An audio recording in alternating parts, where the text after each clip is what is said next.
Thank you all very much for joining us this evening.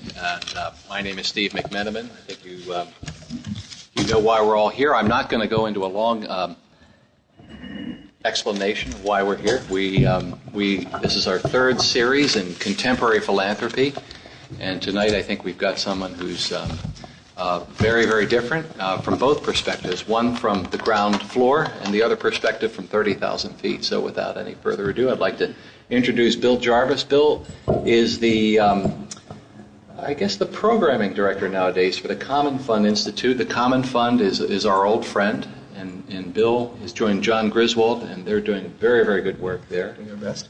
So Bill is our moderator tonight. Bill, if you would. Oh, thanks very much, Steve. I believe 2 years ago when this cycle of programs began, your speaker was Paul Newman, and he talked about his personal philanthropy. And then last year in this room, we had Bill Gates Sr. and Chris Hone, who talked about institutional philanthropy and personal philanthropy as it related to AIDS relief in Africa. This year, we're going to both ends at once, and I'm delighted to have sitting directly to my left Petra Nemcova in Czech. Nemcova? Very good. Well done. Okay, well done. Good. I get something here. Supermodel, well known in the fashion industry. For those of you who pay attention to these matters, this is the 6th year that she's been in the Sports Illustrated swimsuit issue. However, she has a background in modeling, has been very active in the fashion world, has appeared in most of the major fashion magazines, if not all of them, and has posed for some of the great fashion photographers of our age. Her story as a philanthropist is one that I am not going to try to recapitulate. She's going to tell you herself, but it is totally extraordinary. And to have had the life that you've had at the age that you are, I think sends a good signal for all the things that you have yet to accomplish. So we'll be very interested in hearing from Petra, and she will speak first. To Petra's left is Gene Temple. Gene is one of the leaders, the intellectual leaders in academic philanthropy in this country. He's at Indiana University in Indianapolis. He's a professor of higher education and philanthropic studies and public administration.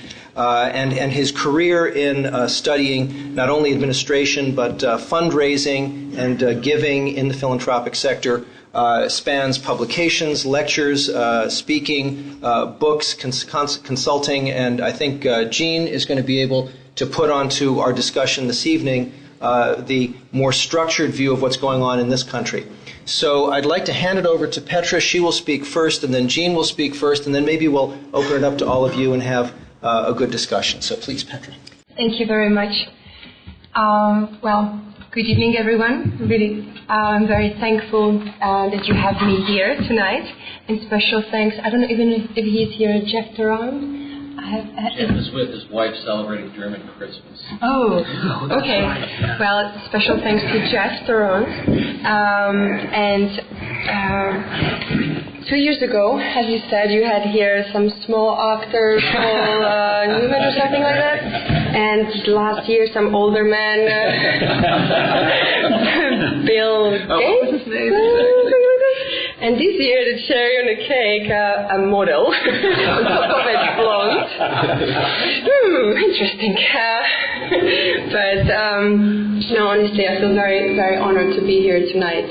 And I've been asked to speak a little bit about my life and about what has inspired me to be philanthropical. And I will speak about that, but also I will talk about gifts which we have and which can change many lives and ours too. So my journey began in a small mining town in Czech Republic called Karviná. It's about 4 to 5 hours away from Prague. My mom, she was a teacher, my dad a bricklayer, and we grew up under communism, which means we didn't have much. My sister Olga and me, we had winter shoes for 5 years, one pair for 5 years. We couldn't learn languages, only Russian at that time, and we couldn't travel to any Western countries, which means also there was no Western influences, no jeans, no Western music, no Hollywood movies, nothing like that. So imagine this, that only 6 years ago I discovered Stevie Wonder, Diana Ross. I never knew that they existed, so I've been missing out so many years. But right now I'm getting all the loads, so all the good stuff. So really nice and exciting. Actually, that makes me think about my growing up. There's this. I was just actually reading out loud a paper in front of a class of my friends, and I was not able to read it. My voice would get thinner and thinner and thinner, and it seemed like I'm almost crying. So being here tonight in front of you and speaking, I think my teachers would never imagine this in their wildest dreams.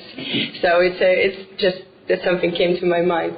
But talking about dreams, as a teenager, my dream was to be a model, but I was very, very shy. And my best girlfriend, Kamilka, knew about that. And one day she just said, "Come with me." And she took me to a talent search where they search for girls to do modeling, but also for TV and radio. And the agency there asked me to walk. I was on a catwalk. So I walked, and I walked like an elephant. And I said, okay, I didn't start in my career yet, and it's already over. But thankfully, a week later, I have received a letter from the agency that they would like to represent me. And it probably was one of the most happiest happiest days of my life. And that's where my career started. It's been 13 years ago. So I'm kind of a modeling grandmother, to be honest. And even yesterday, it kind of came up. I was in a school in New Jersey where students did a walk to raise money for kindergarten in Indonesia. So I went to visit them, and they had these groups coming to see me in the library, and everybody had the normal chair, and I had the granny rocking chair. I'm like, I'm trying to say something. The next time I come, they're going to put a walker in there. So, but back to modeling. I started a kind of a world tour at that time of modeling world tour. I left Czech Republic to Milan, where I lived for 1 year. And when I arrived, though, I didn't speak English. Maybe my name is Petra, how are you? That was it. So very quickly, I had to learn sentences such as, damn it, I won't take my clothes off, and others, because that's what you have to put up with in my industry, unfortunately. So in the first month, I got the basics of English, and the second month, basics of Italian. Then I moved to Paris, and I lived in the same time in Paris, in London, New York, and in Czech Republic. I don't even know how, but I got the cover of a Sports Illustrated swimsuit issue. Don't know what happened there, what was the reason, but I did, and I was in love with the man of my dreams. So I lived completely a fairy tale story. And then in December 2004, Simon and me, we went for vacation to Thailand, which we needed it very much so. And imagine this.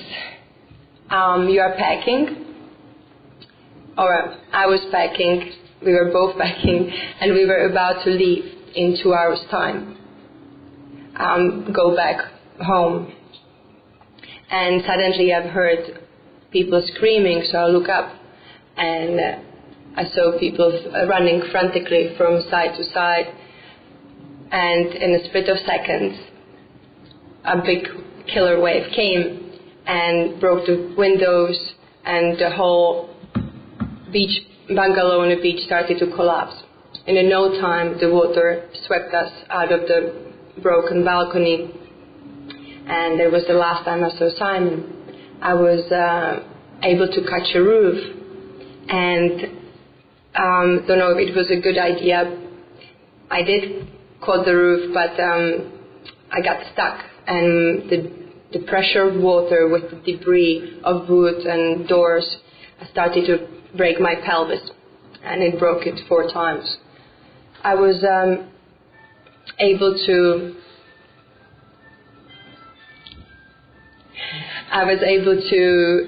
after a while actually, the pressure went away, but another wave came, and I was under the debris of trash stuck, and I was trying to come up, but I couldn't, and after a while I started to drink the black water, and I was kicking and kicking, trying to catch a fresh breath, fresh air, but I couldn't. So in that point I said, okay, what is meant to be is meant to be, and I let it go. And that was the most blissful moment in my life. And as soon as I let it go, a miracle happened, and I arose over the surface, and I could see the blue sky again. I even didn't try at that point, but something happened, and I could breathe again. I touched a tree, a palm tree, and I was hanging onto it for 8 hours. What happened, I got a second chance to live. And imagine this now for yourselves. If you will be in a situation that you almost lose your life, and the last moment you get second chance to live, would you continue your life the same way as you live right now? What would you change in your life, and what would you change in the world? Think about it for a moment. Simon didn't make it, but I was lucky. I just got my pelvis broken 4 times and some scratches bleeding, but I was alive. When I was healing in the hospitals, I was very frustrated because I couldn't go and help people to find their loved ones or to clean their houses. And so as soon as I recovered, as soon as I could walk again, I went with my sister, a few of my friends back to Thailand, and we went to see how we can help the best way. We went to visit hospitals, schools and shelters, and it was very frustrating because there was so much need, and especially for children. Many of them were orphaned. They lost their parents, sometimes 11 members of their family. They were sleeping on the bare floors without any help and without any hope. They were not looking at you, but through you. And those moments, they will stay with me forever. And not just me, but my friends, we've been completely paralyzed. And at that point, I couldn't just sit on my butt and do nothing. I had to take action. And it's something what I always wanted to do, even before tsunami has happened. And I established a charity called Happy Hearts Fund. But one thing, one of the most important things I have realized and learned from the experience is that every experience has a pluses and minuses. Even the worst one, there is 5% or 1% something positive. And we have a choice to focus on the bad things, and then we go down the spiral, or we can focus on the good things, and then we can become stronger and put more meaning into our lives. So my choice was to become stronger and establish Happy Hearts Fund. And what we do, we help children in different countries all over the world. We started in the tsunami-affected areas, but now we are also in Cambodia, in Vietnam, in Pakistan, in Haiti, and the tsunami areas of Indonesia, Thailand, Sri Lanka. We're going to Africa actually in a couple of days, Congo, Mozambique, and South Africa, so we are going to other countries. What we do, we focus on bridging the gap in education, health, and emotional support through building schools, kindergartens, and medical centers. And we are a 501c3 organization with 0% administration cost. We've been lucky that we have great board members who take care of the administration and special donors as well. It's now we have different programs which we work on, and one of them is actually a joint venture with Friends of Arc through Jeff Tarrant. and the focus there is to leverage philanthropy the best way to educate children in need. And now we are talking again, as I said at the beginning, about changing lives of others and yours too. Well, the great thing when you help others, you put special meaning into your life, and you start seeing and experiencing life a very different way, and with so much more happiness.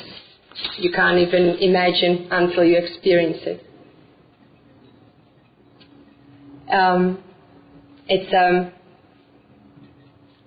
Do you agree with what Bill Gates says, that each life has the same value?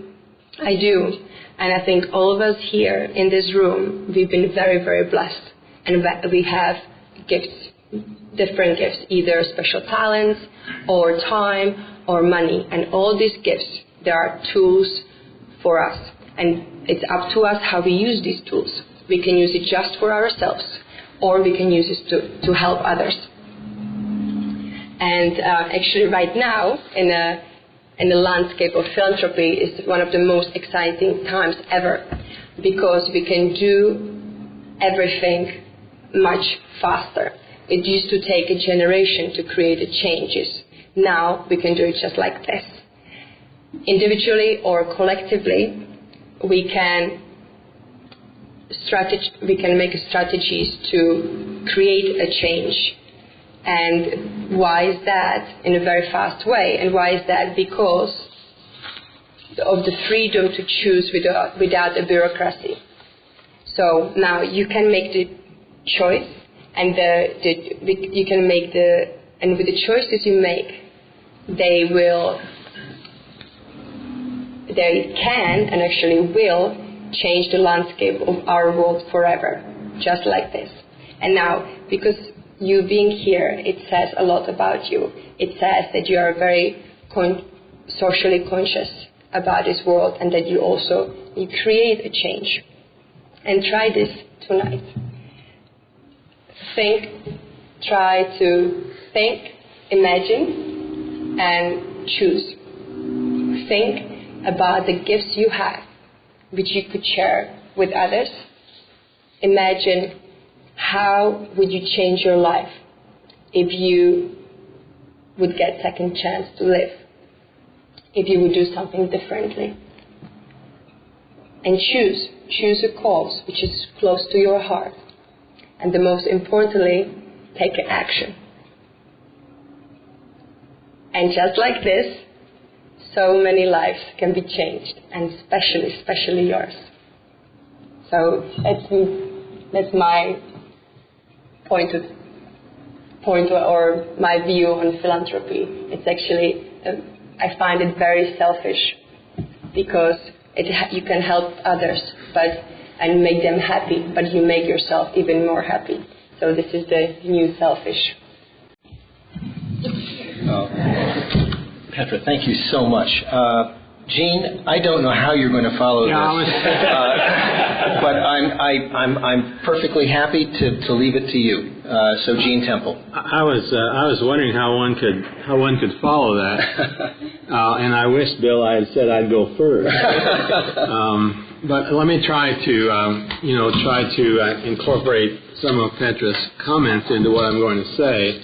And if I'm not careful, I'll give you too much information, and it may not be the kind of information you want. So I'm really looking forward to the questions you might have for Petra and for me when we finish our comments. But I was asked to make some general comments about new philanthropy, old philanthropy, how philanthropy might be changing, that kind of thing. But I really want to end up the same place where Petra ended up. And I hope you'll allow me just to make a few comments to get to that point, because I think there are also, when we talk about this from information data and pretty deep understanding about what's going on out there, because we do a lot of research. In fact, we released 2 studies this week. One just today, which I can only read on my BlackBerry, although Deborah, who let me borrow her office a while ago, printed off a story from the Washington Post that covered the second story. What you heard in Petra's comments, I think, you're going to hear somewhat in some of the things I talk about. I know Bill Gates Sr. was here last year, and I've heard him talk. I've been on panels like this with him before. What he will say is there is no new philanthropy. It's all old philanthropy. I've heard him say that line just like that.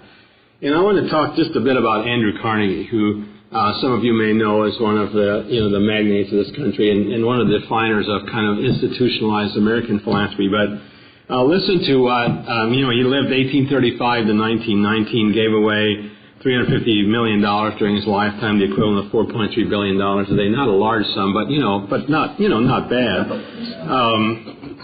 He was kind of a social entrepreneur. I heard Petra use the word leveraging. It's a very common term today.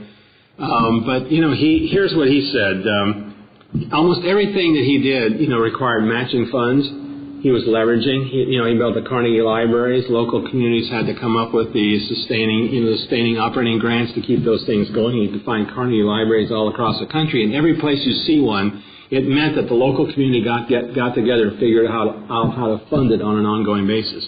But he had 7 areas he would fund: universities, free public libraries, hospitals, medical colleges, public parks, public halls, swimming pools, and churches, although what he was really interested in churches was the organs. He liked organ music.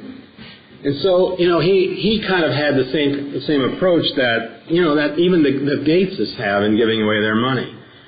They're just giving it away on a huge scale for agricultural development, financial services for the poor, global and U.S. libraries, treatment prevention of priority diseases. And by the way, Melinda Gates, talk about people like Petra, Melinda Gates, people like you in this room who think that the world can be changed.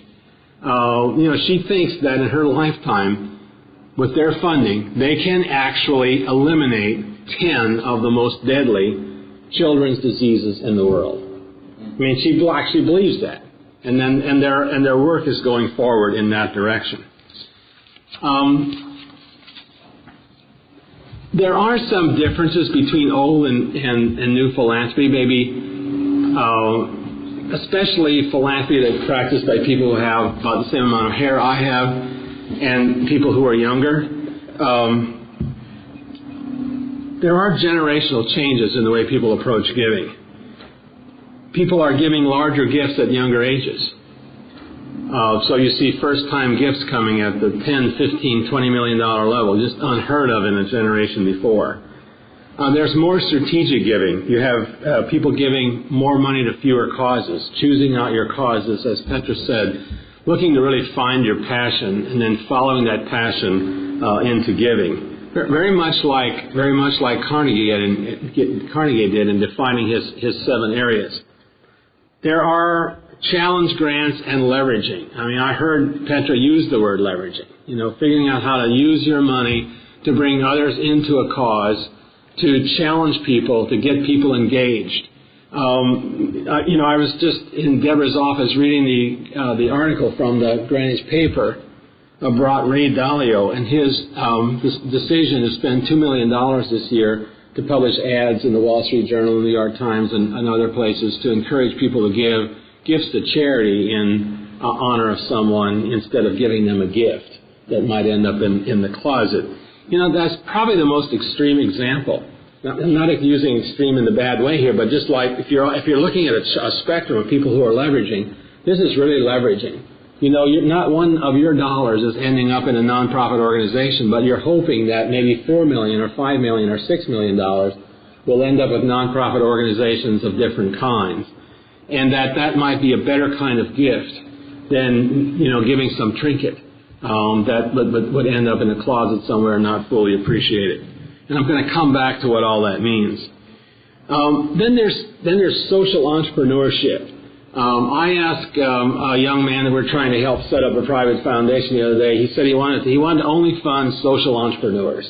And I said, what do you mean by social entrepreneurs? And he said, well, I mean people who would find somebody else to also make gifts to the same project. So we came back to leveraging again. So there are all these different examples of what social entrepreneurship really means, although it's a very favorite word among younger donors and some of the clients you have, and maybe even your own thinking about doing philanthropy. But let me tell you about Pierre and Pam Omidyar, the founder of eBay, about their gift to Tufts, $105 million, Tufts. It creates the Omidyar Tufts Microfinance Fund. And the fund generates, the interest from the fund, the earnings from the fund, generate gifts that are used for the business school students at Tufts to make small microloans, do microfinance in developing countries like Thailand or Burma or India or, Pakistan, that kind of thing. It's the largest gift ever given to Tufts. It's the largest individual investment ever made in the microfinance industry. 50% of the fund's earnings get reinvested into the original pool, and that pool, by the way, is in the Tufts endowment. So that fund has to perform like the rest of the Tufts endowment, or it'll be kicked out. And then the 50% of the income goes to support programs like faculty development and financial aid inside the university. So the fund really has to perform. And, again, one of the interesting things about these microfinance operations is that the payback rate and everything is higher than regular loans. So you loan some woman $150 to, start a little cottage industry in India, you get paid back. And people pay back the interest rates that are required, that kind of thing. Social entrepreneurs also address societal needs by finding out what's not working and then trying to solve the problem, maybe inventing a new way. Although we've always tried to find new ways. Pluralism is one of the hallmarks of philanthropy. It's one of the incredible things in American democracy, that any one of us can go out and try to make society better through philanthropy, through private association, through getting together to do things. Organizations are ventures that advance social missions through entrepreneurial earned income strategies. So there's this whole push to get nonprofits to think more entrepreneurially about earned income strategies that might also then support the other activities. Some pragmatic visionaries achieve large-scale, systematic, and sustainable social change through new inventions, different approaches. We have a guy right now who he thinks he has a patent on a new fuel development system. And he wants to figure out how to use all the earnings from that for social causes. So how he's going to have a private company and a private company and private foundation. It's all very complicated, but he doesn't have any interest in taking any of that money for himself. We're all about starting up for-profit subsidiaries, earned income ventures in nonprofits, those kind of things. But all of this leads to what everyone wants today, and that is understanding the impact of their gifts. And I'm going to tell you a little bit about this high net worth household study. Everybody wants to know the impact of their gifts. And there's some real tension in here. Because in the high net worth household study, people said they would give more if only organizations would spend less on administration. Okay, we got that. Petra said they luckily can put all their money to the cause, out to the edge where people are being served, because they have some generous donor who's funding all the infrastructure. And at the same time, people demand good management, good planning, good evaluation. And guess what? Those things cost money. So if you want deep impact studies out of what happens in an organization dealing with deep, intractable problems in society, or measuring something about what the impact of a museum is in the community, that costs money. And right now we have a tension here because people don't want to pay for that. So this is one of the big, hot public issues that we have to face. I want to tell you just a little bit about the high net worth household study, and if you get a nice color copy, it looks like this. You can find it on our website, and they're going to allow me to pass out a one-pager that will get you to our website. And if you go into recent research projects, you can find this and other things we've just done. But this is a study we did for Bank of America, and it went to households that have an income of $200,000 or more, or net worth of $1 million or more. You say, well, that's not very high, but tell you what, that's 3.1% of U.S. households have net worth of $1 million or more, excluding their homes. And we have some people who responded who have $50 million and above. We stopped measuring at $50 million. And you'll see what you can see what those things look like in this study. In fact, this new profiles that we issued just today looks at those people versus other people, that kind of thing. those people, 3.1% of American households, produce 67% of American philanthropy. So it's a very important place to look. They give less money to religion than households generally. They give more to to combined funds like United Way. They give more to education, and they give 5 times as much to the arts, for example. They I'm trying to go through this quickly so I don't bore you to death with numbers. But let me tell you when these people are asked about where they learn about how to do these kinds of things, how to learn how to do philanthropy. Here's something we need to think about and take home. 41% of them said they learn about their philanthropy by talking to fundraisers or people who work in nonprofit organizations. What Bank of America was hoping is that they would say they learn about it from bank or trust officers. Only 8% of them learn about it there. Okay? They learn about it through peer networks. So they talk to each other about how to do philanthropy. And we know from the work that was done in Silicon Valley that people find that the most valuable way to learn about philanthropy. They learn about it from their accountants, and they learn about it from their financial or wealth advisors. Those are the most frequently cited ways that that people talk about. We said less money spent on administration. 75% of people said they would give more if only less were spent on administration. But at the same time, 59% said if they would give more if they were able to determine the impact of their gifts. And so that's one of the tensions we have to work with. So that's what some of the high net worth households look like. This study that Deborah printed off for me is we came up with 12 different categories of the very wealthy. Of these wealthy folks. The very wealthy, 50 million and above folks. Entrepreneurs. I want to tell you just about entrepreneurs. Entrepreneurs give away more than any other category. People who make their own money are the most generous people in terms of the percentage of their wealth that they give away. And you would think that, it's the people who inherit. People who inherit give away 1/6 the amount of people who make their own money. So you just think about that. We classified a group called Dynasts, and those are people who involve their children in giving. There's a whole group of people who involve their children in giving.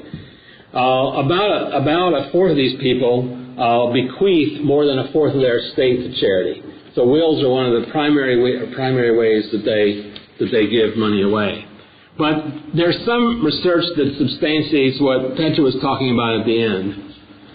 We use 2 tools to get people into philanthropy. One is what we call the Philanthropic Autobiography. And typically when people start talking about philanthropy, they have some kind of galvanizing event. And in fact, in this study we just released today, across all these high net worth households, the one common thread is everybody had some kind of galvanizing event. My event is not quite as dramatic as Petra's, but when I was 7 years old, my house burned to the ground.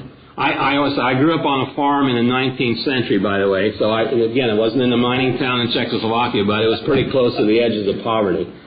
And our house burned to the ground, and there were no nonprofits in the little farming community where I lived, but people, came together. They provided food and shelter for us. They provided clothing. They replaced toys. We had lost all of our Christmas toys in that fire, and they replaced those things. And that sticks with me forever. I might have put money into the Sunday collection like my parents told me to, but that event has stayed with me forever, about how people came together to help, in an informal way. So everybody, when you start talking to people about philanthropy, they can talk about a galvanizing event. They can talk about a mentor and a role model. They can talk about experiences with philanthropy that they and their family had that have meant something to them. And then the other document we work people into is something called the ethical will, where we ask people to think about how they want to be remembered, what their legacy might be, what are the values that they carry with them that they want to pass on to the next generation. And these are some of the things that Petra talked about. And we get to what we might call, a transformational experience in people's lives. And I know that you're sitting here saying, Petra and Gene are just hokey people. Well, there's some research that substantiates what we're talking about. I'm going to tell you about two very specific studies and some information that comes out of our panel study on income dynamics. And then, Gene, we're going to have to cut you off. Okay, I want to be sure we get some. All right. Here. It's so fascinating. We could go on. All right. Maybe I should just stop. Well, I'll tell you about. Two sound bites. Okay. Guy in New York calls me when he sees the Bank of America study. He said, I'm giving away $10 million a year. He said, this is the best normative data I've ever seen. I can compare myself to others. And I asked him if he ever experienced any satisfaction from any of the $10 million he gives away. He said, no. I only give away what my accountants tell me to give away because of the tax benefits. And so, what Petra said about finding a way to do philanthropy that meets your personal value system is transformative. Two neuropsychology studies find that when people are altruistic, as opposed to acting in their own interests, that it stimulates some electrical activity in the pleasure senses in their pleasure areas of their brain. That's the next cutting edge of research about all of this. And we also found now in our panel study at the University of Michigan, the panel study on income dynamics, that people who volunteer and people who give are healthier. So we think there could be a huge relationship between people's acting altruistically and their own particular health, and that's the transformative part of giving. And when you give away, you get much back.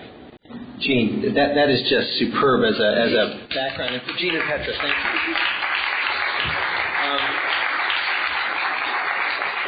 I neglected to mention that Petra, as befits her supermodel status, is accompanied by her attorney, Jeff Levy, who's to Gene's right, and Phil Caputo, who's with him. I'd like, as we get into our questions, Jeff, if there's anything that you'd like to contribute on the organizational or structural side, please don't hesitate to grab the mic. I think that the interesting dynamic here between personal impulse, that conversion experience on the one hand, and the structural aspects, Gene, that you're talking about is so interesting. And we have the two of you here right now. Petra, I know you were taking some notes, and so if this is not we're not talking about political candidates, but you are entitled to a rebuttal. Maybe we'll give you a few minutes, and then we can open it up. But I'd like people to keep in mind that balance between the emotive and the operational. Because all of this is carried out through organizations and through actual things that people do. And so you yourself, Petra, you're helping people, but you're building institutions as you do it. So that's what fascinates me about this. Maybe you'd like to take the mic. Oh, well, that was amazing, Gene, by the way. What I love about it that we came to the same point, and the new study about the kind of addressing the pleasure senses, that's very interesting. But I really, truly, from my own experience, everybody I've been working with, or every donor, for example, as a model, which is still my day job, I try even in my work do two things at once. So the clients I work with, the contracts I have, I say that there has to be some kind of a philanthropical connection. So usually they either give 10% from their sales of each clothing item, or they create some kind of collection which benefits Happy Hearts Fund. And the first time I was working with Fortunov, they on a photo shoot, we started to talk about collection which will benefit Happy Hearts Fund. They were more excited about the philanthropical side than me. It was so funny. I was just laughing because they were like, let's do this, let's do that. So it brought them so much happiness. And what we also going to be doing next year to how we kind of focus on the donations and donors, that they can choose their cause. They can choose a kindergarten or school or anything specifically which they can donate to, but also they can visit. So next year we're going to go back to Asia, and some of the donors, they're going to come with us so they can see personally what kind of results their efforts, their donation have. And I think it's really important, and that brings that kind of a close personal connection, and everybody benefits more. The children and also the donors, because they can really see something. They can see change, they can see hope, they can see better now and better future. And also that's why we chose the name Happy Hearts Fund, because it makes the hearts of the children happy and makes your heart happy too. It works both ways. But there were some really interesting things which I was writing about down, but that's something for the strategies, how to approach philanthropy. So thank you very much for those. Well, it sounds as if you might have some good future work to do together. At this stage, I guess we have the floor open for some questions. So, yes, sir. Sure. First, a couple observations and a question, as usual. Observation number one is an Israeli study was just released where they've actually identified the gene that is a charitable gene, and I saw this on Bloomberg yesterday. Wow. So it's kind of an interesting little study. There's a comparative component of that. Secondly, one thing that's interesting is that, we talk about dollars in space.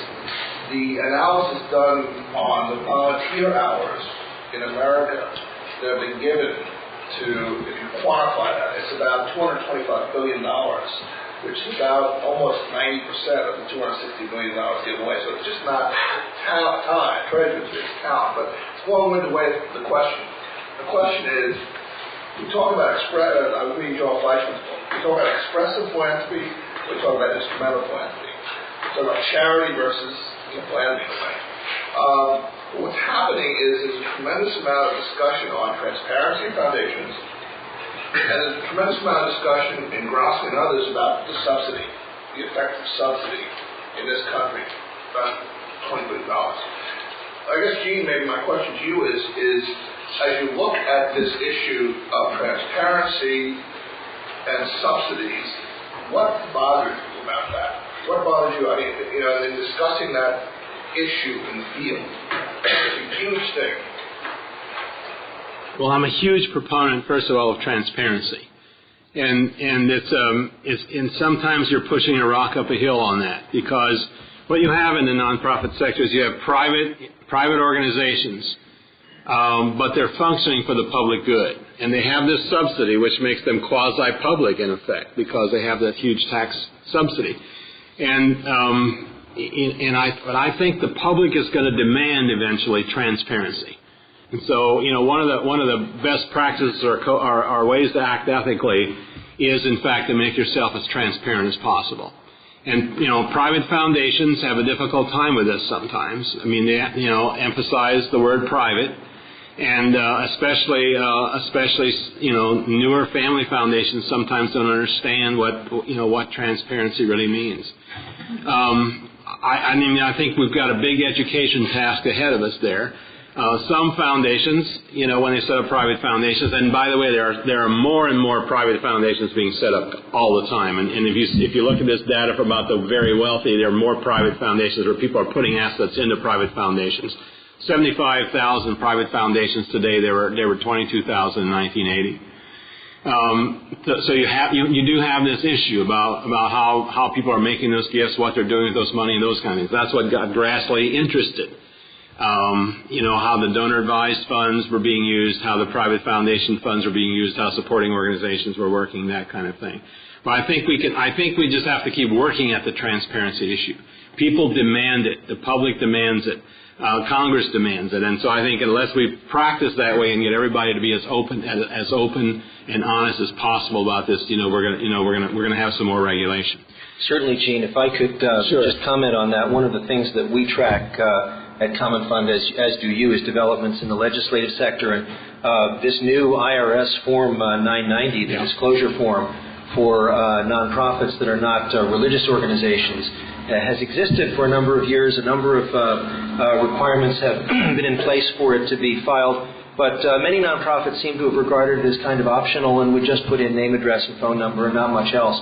The IRS did an audit and ended up whacking a huge number of nonprofits, including assessment of back taxes and the new form, which is currently in its comment phase. And I would encourage you, if you're interested in this, to take a look at independentsector.org and some of the other areas that have been sort of bird-dogging this.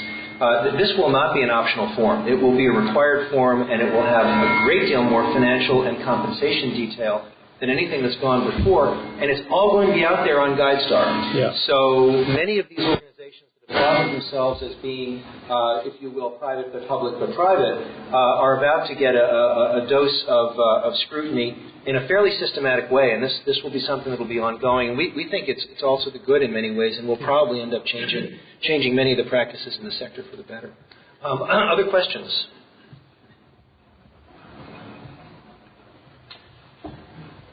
I actually wanted to make a comment on the research that I found interesting about people would give more if the administrative costs were lower. We do, to date, have had all our administrative costs covered by board or special donations. But in a lot of ways, I wish it didn't have to be that way. We do that because it's a great marketing tool. It makes it easier to raise money. But as we grow and want to do more things, that puts more and more pressure on us to really, to achieve that. We sort of sometimes take the eye off the ball. We got to get the money in so that we can make that statement. There's actually a great article in the Wall Street Journal about a year ago that talked about guidelines, and when you're looking at giving, they were saying that you could feel comfortable up to 35% of the money going to administration. That sounds kind of high, but my point is that I think people have that feeling that they want as much money as possible going to the programs because let's face it, there's plenty of charities that are inefficient or they do the wrong things with the money. So I just wanted to make that comment that we do it because it helps raise money, but I think as we grow, it puts greater pressure on us. The other thing that I found interesting, sort of in terms of Petra's experience and what we've experienced as a growing charity, is Petra was, in the tsunami in December. She basically had to relearn how to walk and was in rehabilitation for about 4 or 5 months. And if you think about, if you remember when the tsunami happened, everyone was sort of, it was between Christmas and New Year, so we all watched it on TV, we read about it on the paper. Hundreds of millions of dollars went to those areas. And when Petra was ready to walk and go back and start talking to people about, I want to raise money, she was told by a lot of people that they didn't need any money anymore. So she goes back, she sees that, there are kids without anything. So when she talked about the gap, really what she's referring to is, at least with respect to when disasters happen, there's often the first response. And something's happening, at least with respect to children, where they're not getting help. And part of our mission is to sort of be the specialist. When a disaster happens, go 6 months later, maybe before, there's first response, then the government gets traction. So we think that's a big area that people start making impacts. Well, thanks very much. So Gene, did you have anything to respond? Well, that is a big area, and in all the disasters, and we've tracked the disaster giving for 9/11, tsunami, and Hurricane Katrina. Those were the 3 big ones. Tsunami raised about $2 billion of private philanthropy from the U.S. in about 6 months' time. Katrina went off the charts. The most money ever raised for for a philanthropic cause in this country was Katrina, and just kept coming in. But what happens is after the initial response is over, then there is this kind of intermediate help needed, and now there in New Orleans there's this long-term impact, and what are the next 20 years like? But there's nobody's sending in contributions, and so you have those 3 phases. And there's very, very few people in the second phase, and there are very few people who are actually getting involved in the third phase. Just one comment about the administrative costs, and this is a huge issue. There is, in fact, a website you can go to. It's called coststudy.org, And there's a study there. All the papers we publish out of a study with the Urban Institute are there. It's $1 million study funded by Joel Fleischman of Atlantic Philanthropies and a few other foundations. But to look at this issue of administrative costs, and administrative costs differ by organizational size, age, type, all those kind of things. So we've got some guidelines there about how people can look at that, and some ranges that people can use to look at those things. I have a question. Yes, ma'am. I was curious about the transformative experience that you talked about, because both of the examples had to do with more with social causes. Or what about the arts? Is there a transformative experience? The lady here is on the staff of Bruce, so this is a very personal, professional question. I'm curious whether there's the same kind of trend. Have you looked at the differences between that kind of? You mentioned that at the higher echelons people give much more to the arts than at other asset levels. Like, is it because of a transformative experience, or is there a different kind of motivation scheme or experience that we have to look at? Some of the research shows that when people give to the arts, it starts out as a social thing. They give because other people like them are giving, which is also a very important aspect, by the way. This is Paul Shervish's work out of Boston College. About the importance of communities of engagement, engaging with other people who believe in the same kind of thing you do, and the arts are very heavy in that. But my guess is, and we don't have any research on this, my guess is that if you talk to donors who are really big in the arts, who put together an exhibit like this, because this is really what they were about, they would in fact tell you that it felt good to do this, and it felt good when they saw people here enjoying this. And that's what it comes back to, is coming back to seeing that what you've done actually makes a difference in people's lives, and that makes a difference in your life. And we often stop short of thinking that it comes back to us. It's the economists call this, kind of the intrinsic, as opposed to, I think, the extrinsic wars. I'm not an economist, so I may have turned the terms around, but coming back to you as opposed to what you do. This whole business about, even businesses, the concept of doing well by doing good. I mean, there's research now that shows that businesses that are philanthropic and known to be philanthropic, have higher customer loyalty, higher employee loyalty and retention, all those kind of things, and even higher stockholder retention, because people want to be associated with those kind of things. So those are the kinds of things we're looking at. But there's more research that still needed, and we could wire up some of your donors. I was going to say, it looks like all feedback loops go to one. It's like correlations. Well, on that note, I'm going to hand the microphone back to Steve for any wind-up, and I believe that you're invited to peruse the galleries as well until the closing of the museum, and there's a fantastic exhibit, contemporary art, just down the hallway. So, Steve? Bill, you've done it again. You put together a great panel. I have to say something about the Common Fund. The Common Fund is a not-for-profit group, and were started by the Ford Foundation in the 70s to help colleges and universities do better investing. And you've done it again. But I just have to ask you all, we're all friends here, don't they make a great couple? From a philanthropic point of view, don't they make a great couple? One, Gene, you fed our mind, and that's what we're all about. And Petra, you touched our hearts. Thank you very, very much. Thank you. Thank you.